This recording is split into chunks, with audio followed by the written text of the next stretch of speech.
particular attention to its relationship with clothing. The essays on Jewish costume by Orpah Slapak and Esther Yuha of the Technical University of Israel is both wide-ranging and deeply learned. One of the greatest pleasures of being editor-in-chief of this book has been the opportunity to read hundreds of lucid and authoritative essays by a stellar team of expert contributors. Since the 19th century, there have been numerous descriptive and illustrated history of dress, including classic work such as Auguste Resigne's 6th volume, Le Costume Historique, 1888, Octave Uzen's Les Modes de Paris, 1898, and Elizabeth McClellan's Historic Dress of America, 1806. There were also pioneering attempts to interpret the cultural significance of fashion, such as Thorstein Veblen's theory of the leisure class, 1899, George Simmel, Philosophie de mode, 1905, and J. C. Flandreau, The Psychology of Clothes, 1930. The history of the study of fashion is also described and analyzed in this encyclopedia. See the essays on historical study of fashion and theories of fashion, as well as individual essays on many of the most important fashion theorists from Jean Baudrillard and Walter Benjamin to George Simmel and Thorstein Veblen.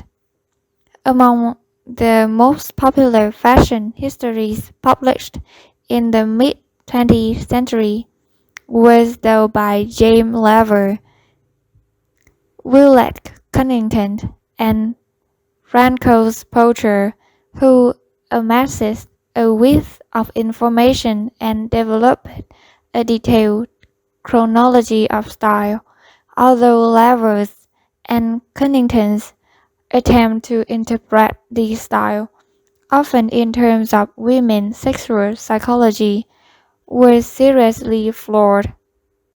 More useful in the long run were detailed studies based on the interpretation of artifacts, often carried out by curators or collectors such as Doris Langley Moore.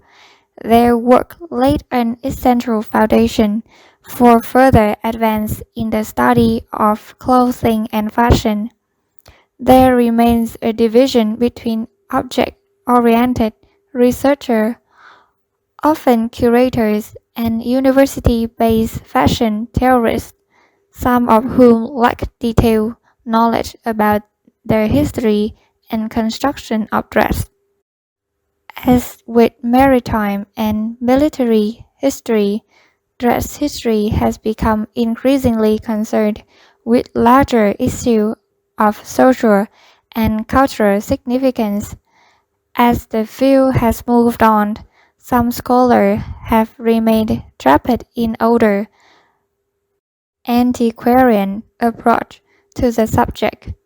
Conversely, until very recently, few scholars outside the narrow confines of costume history showed any interest in clothing as a subject of scholarly inquiry, probably in part because of the long association with fashion, with femininity and frivolity. Certainly, few academic thought of fashion as a subject to be taken seriously. For example, scholarly study of history very seldom include index entry for clothing, dress, fashion, and related items.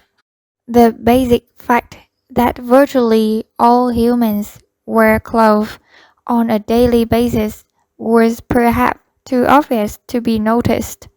It fed into the background of ordinary behavior.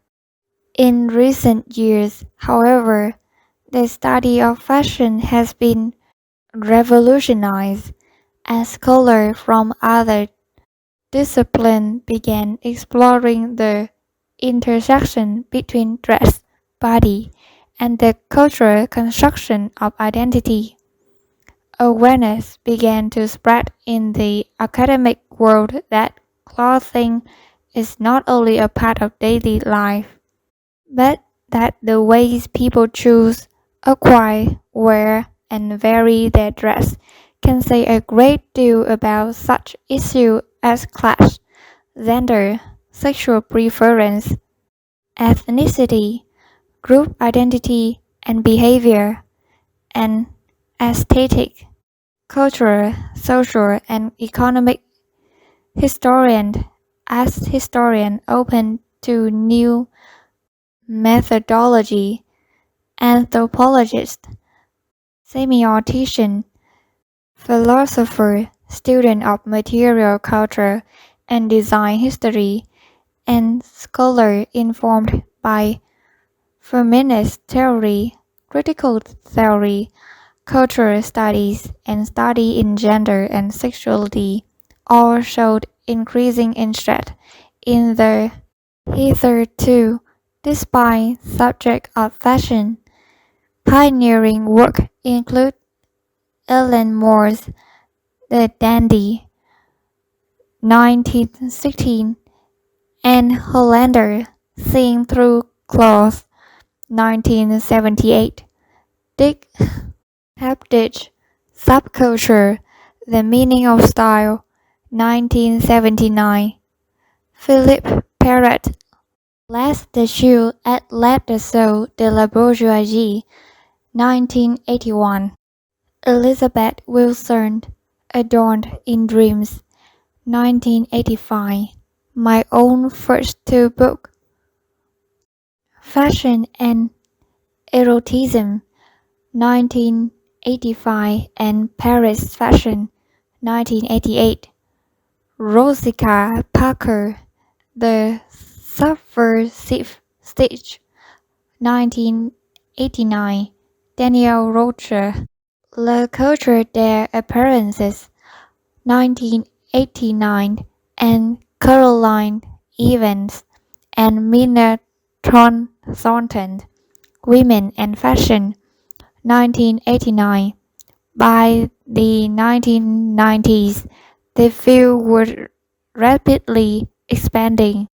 In 1997, when I found Fashion Theory, the Journal of Dress, Body, and Culture, the journal took as its starting point a definition of fashion as the cultural construction of the embodied identity. By that definition, the term fashion embraced all forms of self-fashioning, from street style like punk and hip-hop to body alteration such as tattooing and piercing.